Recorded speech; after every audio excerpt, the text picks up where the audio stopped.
Hey everyone! Thanks for checking out part 4 of my 3DS retrospective. This time I'm covering 2017, so this is basically every notable game for the 3DS that came out last year. Despite seeming like the 3DS was on a decline at the end of 2016, Nintendo announced a bunch of stuff after the launch of Switch, and we continued to get a bunch more 3DS games, so that's continued into this year. I think we are finally starting to see the 3DS die down now that there's only like one big release every couple of months. I doubt we'll see many games in 2019, so let's get right into 2017, which had a great amount of games. Starting off with Dragon Quest VIII, Journey of the Cursed King. This came out in January, and it was a 3DS update of the original PS2 game, the last main Dragon Quest game that needed a portable upgrade.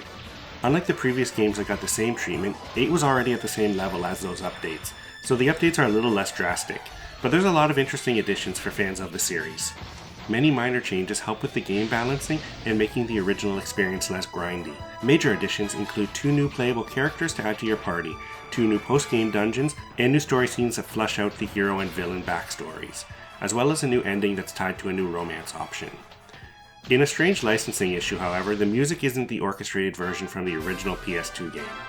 Overall, there's a fair amount of new stuff here for big fans of the original, and a great way for people who didn't play the PS2 one to check out this classic. Following that, in February, we get a port of another Wii U title, Pochi and Yoshi's Woolly World. Now, this is another case where a Wii U game gets downgraded to a 3DS version with additional features. This version of Yoshi's Woolly World adds a series of new infinite running levels, with the character Pochi that lets the player earn beads to unlock power-ups. The biggest loss here is that the co-op features from the original game aren't included. The first print of the 3DS game was bundled with a new Pochi amiibo, which matched the Yarn Yoshi amiibos from the Wii U game. It was possible to get the amiibo separately later though. Next up, at the end of February, the first game that I needed to get for my collection, or rather Michelle needed to get for her Harvest Moon collection, that is Story of Seasons Trio of Towns, the second game with the Story of Seasons branding. I've gone over it in other videos, but just to recap, Natsume lost the rights to publish Harvest Moon when Marvelous decided to publish the series over here, and so the series has gone through a bit of a split, with the original Harvest Moon games now called Story of Seasons, and Natsume starting their own Harvest Moon franchise, which is completely separate. This game takes place in a new world with 3 separate towns that each contain their own culture and lifestyle. There are several quality of life improvements over the previous game, making the farming and inventory management more manageable, and there's just more of everything overall. It's definitely an upgrade from the last game, but not so much more that anyone who wasn't into the series would care about this one. Following that, in March, we get the Mario Sports Superstars game.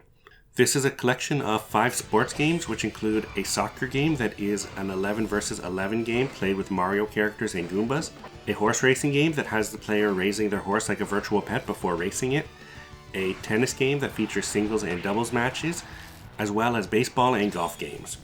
Each game features single-player tournaments and local or online multiplayer.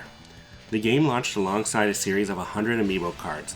Scanning in the cards lets the player play against a boss in the Road to the Superstar mode, and can unlock the Superstar version of that character by winning. Following that, in May, we get Cookie Mama Sweet Shop. Sweet Shop is a Cookie Mama game that has a focus on creating puddings and sweets like chocolates and cookies. There are 160 minigames to create 60 different recipes to make sweets to fill your shop. Stocking and expanding your sweet shop is a big part of the game. The game also has a multiplayer mode for 4-player cook-offs. The next game in my collection is one that was released as a special edition, but I just went for the limited one because I'm not too into the series, but that is Fire Emblem Echoes Shadows of Valencia. This is a really interesting title that may seem like a step back for Fire Emblem fans, but is a welcome addition to the series for old school fans. Shadows of Valencia is a remake of the second game in the series, Fire Emblem Gaiden, which was originally released for the Famicom. Echoes is an interesting mix of the unique elements that were in the original Gaiden and the gameplay of newer Fire Emblem titles. The main difference is that the game features an overworld that can be explored to recruit new allies. This new version of the game also features dungeons that can be explored. Also, 2 new Fire Emblem amiibos were released alongside the game. Following that, in June, we got Runbow Pocket. Runbow is a fun digital platformer where the background changed colors which would affect the foreground. Because the color would change, which platforms can be used are constantly changing. This version included the game as well as all previous DLC on a physical cart. The DLC includes a second story campaign and new levels, characters, and costumes. In June, we got the spiritual follow-up to a pretty big RPG series, Ever Oasis. This is an action RPG by the creator of the Mana series. The game takes place in a desert where the player's home Oasis has been taken over by evil chaos, and they set off to build a new home, and grow in strength until they are able to defeat that chaos. The game takes the standard action RPG gameplay and mixes in town building mechanics, where completing missions helps the player grow their new Oasis and get new characters to populate it. Next up is RPG Maker Faire. RPG Maker comes to the 3DS pretty late in its lifespan, which is a real shame. The game includes a fantasy theme pack, with several other packs available as DLC, the most interesting being characters from Disgaea. You can upload your games to share with others and download their games to play. Overall, it's a pretty fully featured tool given the platform, but because so many people have moved on from the 3DS, it's hard to want to put that much time into a tool like this. Following that, on July 28th, we got the next member of the 3DS family, the new Nintendo 2DS XL. Basically, this is just a version of the new 3DS but without the 3D support. Unlike the original 2DS, the new 2DS is designed to open and close like every other 3DS. So overall, it's a pretty decent package for people that don't care about 3D.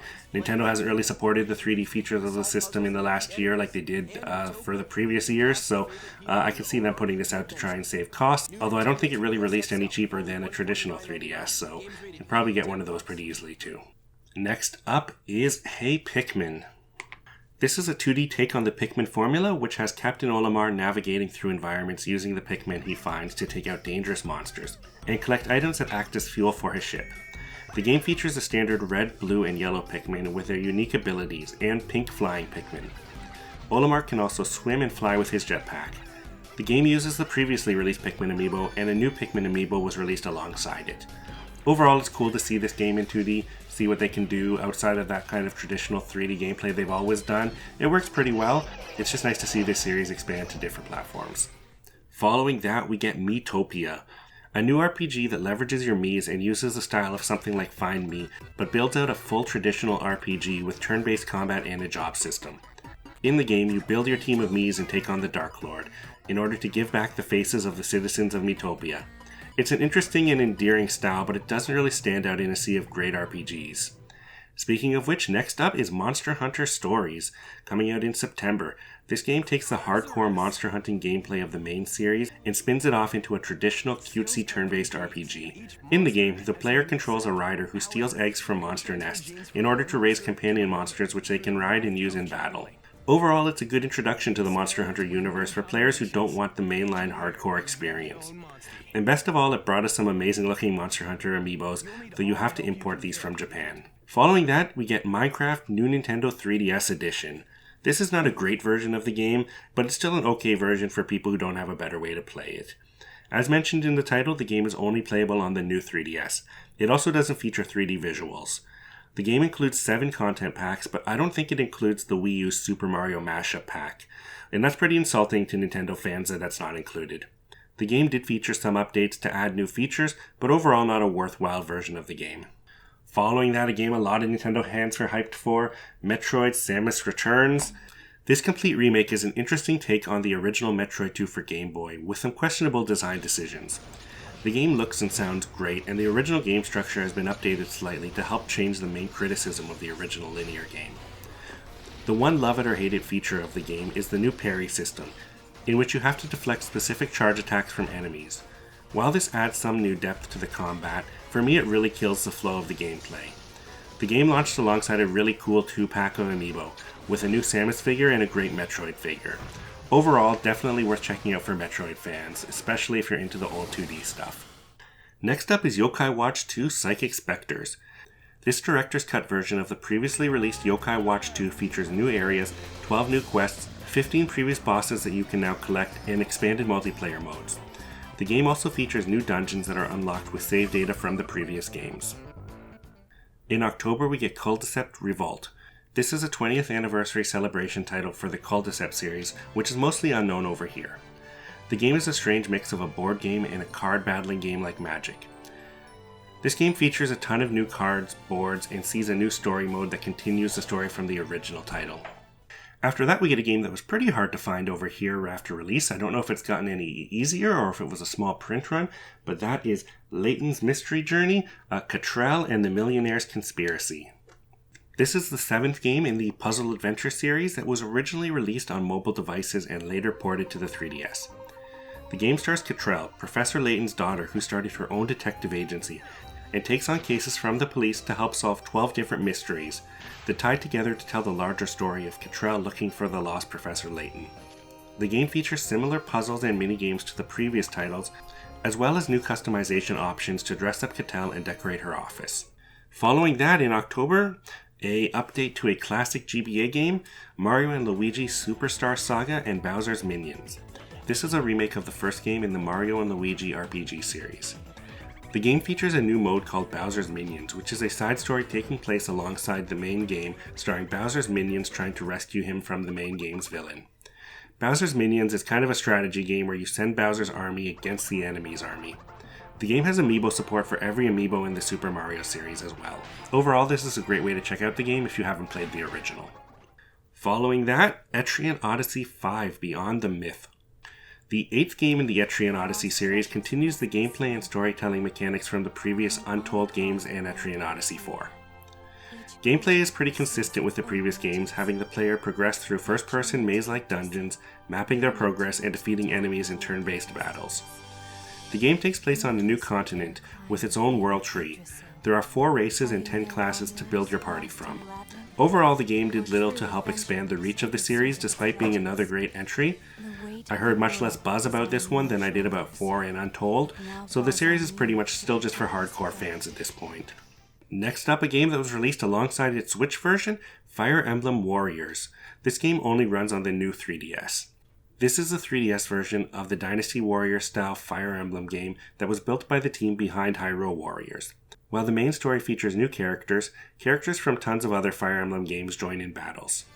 Content-wise, the game is the same as the Switch version with some major technical differences.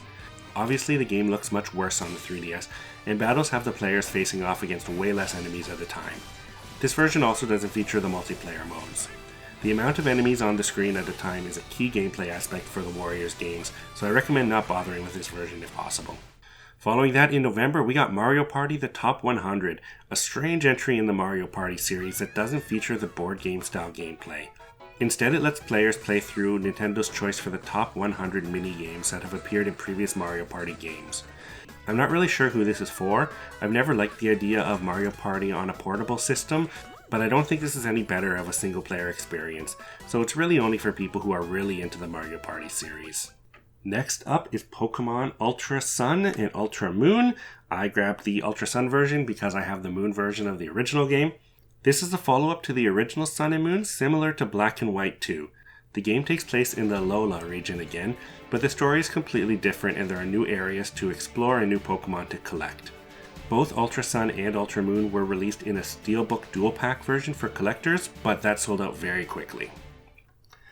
The last game for the year that I have in my collection, River City Rival Showdown. This is a follow-up to last year's new River City game for the 3DS and features the same classic gameplay but puts more of an emphasis on story. The plot revolves around the mysterious disappearance of Riki's girlfriend, which Kunio has 3 days to solve. The game features multiple story paths and endings. The game also includes 2-player local co-op and a bonus Double Dragon fighting mode.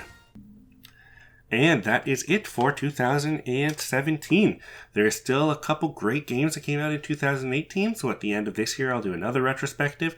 I have a feeling that will be most of what we'll see for the 3DS, but you never know. Thanks for watching. I have a bunch of other retrospectives planned. Check out my other retrospectives if you're interested in this kind of format where I just go through my collection and all the notable games. It really helps me kind of figure out what I'm missing and what I really want to play through, so I hope it helps you as well. Subscribe for more updates, and I'll see you guys next time. Thanks.